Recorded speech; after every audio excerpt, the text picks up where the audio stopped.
ఆత్మలతో బంధించబడ్డావా, ఆర్థిక ఇబ్బందులతో బంధించబడ్డావా, అన్యుల యొక్క మాటలతో కూడా బంధించబడినటువంటి సందర్భాలు ఉంటాయి. ఒక్క మాట ఆరాధనకు వచ్చే సమయంలో ఎవరైనా ఒక మాట అంటే మన మనస్సు, మన అంతరంగం ఆ మాటతోనే బంధించబడుతుంది. ఈ ఆలయానికి వచ్చి కూర్చున్నా కూడా అదే ఆలోచన, అదే మాట, అదే తలంపులు. ఇక్కడ వచ్చి కూర్చున్నా కూడా అదే వస్తుంది. నీకు తెలియదు నిన్ను సాతానుడు ఆ మాటతో బంధించాడని.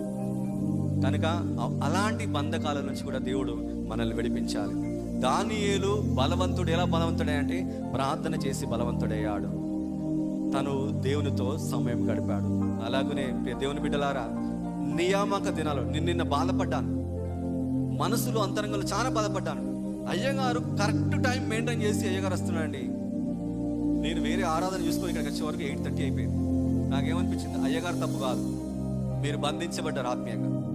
నిజం, ఎక్లేషియా సంఘంలో ఉన్న బిడ్డలు బంధించబడ్డారు. ఎందుకు చెప్పాలా? మీకు ఆర్థికంగా ఉన్నతమైన స్థితిలో ఉన్నారు, ఆత్మీయంగా మీరు బంధించబడ్డారు.